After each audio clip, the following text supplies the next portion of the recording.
কেউই জামাতকে পছন্দ করে না, এবং শুধু তারা না, ভারতও দেখবেন জামাতকে পছন্দ করে না। তো ভারত শুধু জামাতকে না, বেগম জিয়াকেও পছন্দ করতো না। যারা ইনসাফের পক্ষে থাকে, ন্যায়ের পক্ষে থাকে, তাদেরকে তারা পছন্দ করে না।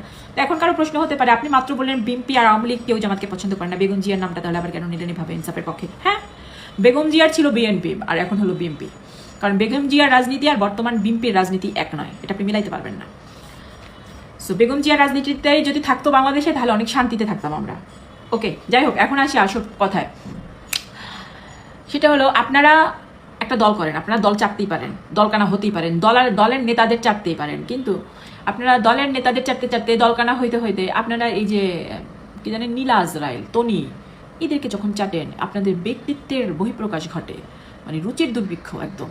কারণ আপনার জামাতকে ভালো লাগতেছে না, আপনি জামাতকে গাইলান, মারেন, পিটান, এটা আপনাদের বিরোধী দল সরকারি দলের একটা হইতে পারে এরকম ক্লাস, কিন্তু এটার জন্য একটা অর্ধুলঙ্গ, যাকে দেখে কিছু শেখার নাই, যে একটা ভিডিওই বানায় অশ্লীলভাবে, সে দেখবেন যে ভিডিওর মধ্যে এমনভাবে দাঁড়াবে ওর মনে শরীরটাই দেখাচ্ছে, তারপর ওর যে কিছু ছবি ভিডিও আসলো, এর কাছ থেকে কি শিখতেছেন? আপনার পরবর্তী প্রজন্ম ওর কাছ থেকে কি শিখবে? ও নিজেও তো এনসিপি করছে এর আগে, তো যখন এনসিপি করছো তখন আন্দাজ ছিল না যে এনসিপির পোলাপান্ডি এরকম খারাপ, এইটা সেইটা। ও এখন এগুলা নিয়ে এসে সারাক্ষণ চিল্লাইতেছে, আর ও তো ঘুম থেকে উঠতো দেখে জামাত্রে, ও শুইতো দেখে জামাত্রে আমিরের, ও মনে হয় জামাতের আমিরের প্রেমেই পড়ছে।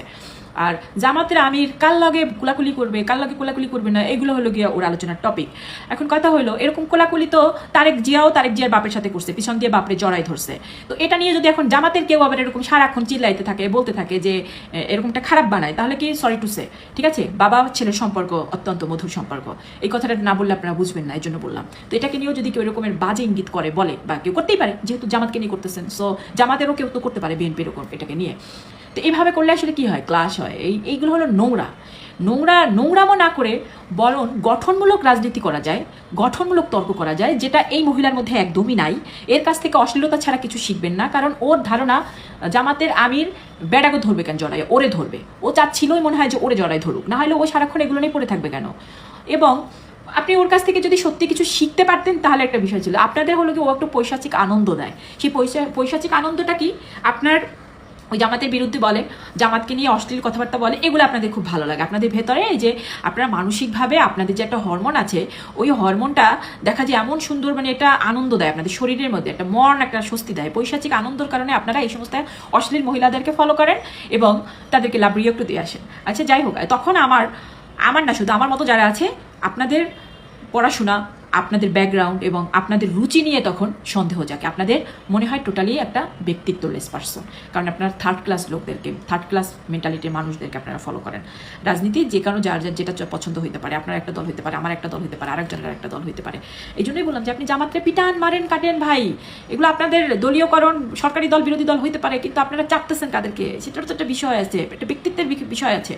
আর এটার পাশাপাশি একটা দেখেন, এই জায়গা থেকে দেখবেন যে আমার এই কথাগুলো শোনার পরও কি একটা দল বা একটা শ্রেণী আসে, ওই যে বিএনপির ভাইয়েরা বা আওয়ামী লীগের ভাইয়েরা আমাকে বাজে কমেন্ট করবেন, কারণ ওটা আপনাদের রক্তে মাংসে মিশে গেছে, করেন, কোনো সমস্যা নেই। কারণ আপনি আপনার ফ্যামিলি ব্যাকগ্রাউন্ড, আপনি আপনার শিক্ষাগত, আপনি কোথায় বিলং করেন, সেটার স্ট্যাটাস আপনি আপনার কমেন্টের মাধ্যমে বহন করতেছেন।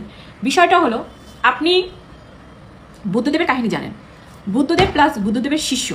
বুদ্ধদেব তো অনেক জ্ঞানী মানুষ এবং শান্তির প্রতীক ওদের ধর্ম অনুযায়ী, আধ্যাত্মিক লেভেলের। তো এদের হলো মানে গ্রন্থগতভাবে বা এদের ধর্ম অনুযায়ী বুদ্ধদেবের যত সাধনা আছে, যত জ্ঞান আছে, সেটা সে বয়স হওয়ার সাথে সাথে সে তার শিষ্যকে দিয়ে যেতে পারে, এটার সিস্টেম আছে ওদের ধর্ম অনুযায়ী। কিন্তু সেটার জন্য সেই শিষ্যকে অনেকদিন সাধনা করতে হয় এবং ওগুলো শিখতেও হয়। তো এটার জন্য একটা শিষ্য আসলো, অনেক দিন, লং টাইম কাজ করছে, কিন্তু সে কিছু শিখতে পারে না, নিতে পারে না। কারণ কি, তার মনের মধ্যে ছিল হিংসা এবং তার মনের মধ্যে কোনো ভালো কিছু ছিল না, এই জন্য সে নিতে পারে না। তো একটা সময় সে রেগে গেল, খেপে গেল, কারণ সে বুদ্ধদেব তাকে কিছু শিখাচ্ছে না, তার ধারণা সেটা। তো তখন সে বুদ্ধদেবকে অশ্লীল ভাষায় প্রচণ্ড গালাগালি করলো। গালাগালি করার পর বুদ্ধদেব থামলো, থেমে তখন মানে বুদ্ধদেব কিছুই বললো না, চুপ থেকে ওকে জিজ্ঞেস করলো, তোমার কি গালাগালি শেষ হয়েছে? শিষ্য বললো, হ্যাঁ হয়েছে। তখন বুদ্ধদেব বললো, শুনো, তুমি যদি কাউকে কোনো একটা কিছু দাও, গিফট দাও, ধরো বা এমনি কোনো জিনিস দাও, সে যদি সেটা না রাখে তাহলে তুমি সেটা কি করবে? তখন শিষ্য বলল, আমার জিনিস যদি কেউ না রাখে দেওয়ার পর আমি কেন দেবো তাকে, আমি তো আমার জিনিস আমার ফেরত নিয়ে নেবো। সেম প্রশ্ন 3 বার করা হয়েছে, 3 বারই শিষ্য উত্তর দিচ্ছে, আমার জিনিস আমি ফেরত নেব। তখন বুদ্ধদেব বলল, তুমি এতক্ষণ আমাকে যে দিলে, আমি এগুলোর কিছুই নিলাম না। আসলে এই কথাটার যে তাৎপর্য, শক্তি, এটা বোঝার জন্য একটা মেধা দরকার। এটা এখন এই বর্তমান প্রজন্ম এত দালালি শুরু করছে, এগুলো বোঝার মতো অনেকে মেধা নাই বা থাকবে না। আর এই যে যাদেরকে ফলো করেন, ভাই দেশ নিয়ে কথা বলো, দেশের সাথে যে অন্যায় হচ্ছে, এই যে ধর্ষণ হলো 42 দিন হয়ে গেছে, ডিএনএ টেস্টের রিপোর্ট 42 দিন পর্যন্ত বের হচ্ছে না, এগুলো নিয়ে এরা কথা বলবে না। এরপরে আছে জামাতের আমির কালে নিয়ে কোলাকুলি করলো, কি করতেছে না করতেছে। জুলাই আন্দোলন হয়েছে, জুলাইয়ের সনদ বাস্তবায়ন হচ্ছে না, তুমি এগুলার বিপক্ষে কথা বলতেছো। তুমি দেশের শত্রু না, তুমি দেশের ভালো চাচ্ছ। আচ্ছা যাই হোক, তো এরা কথা বলতে গেলে তো নারীর ক্ষমতার নিয়ে কথা বলো। কথা বলতে গেলে দেশের রাজনীতি, দেশের অর্থনীতি, দেশের লুটপাট, চাঁদাবাজ, ধর্ষণ, এগুলো নিয়ে কথা বলতে হবে, দেশের নারীর ক্ষমতার নিয়ে কথা বলতে হবে। কিন্তু তুমি যখন এগুলো বাদ দিয়ে তুমি একটা নির্দিষ্ট দলের একটা নেতাকে নিয়েই খালি পড়ে রইছো, তার মানে তখন তো বুঝতে হবে তোমার কাছে আসলে কিছু শেখার নাই। তুমি অন্য দলের আকর্ষণ পাওয়ার জন্য, অন্য দলের কোনো পদ পদবীর জন্য এগুলো করছো, কারণ এনসিপিতে কোনো পদ নাই, বাইরে গেছো গা। তখন গেছিলা, তখন তোমার আন্দাজ আসছিল না যে হেনে পোলাপান্ডি খারাপ, তোমার এখন আন্দাজ আসছে আর কি। ঠিক আছে, সো এদের কাছ থেকে আপনারা কি শিখতেছেন জানি না ভাইয়ারা, আপনাদের এগুলো দেখলে আমার তখন বমি পায়।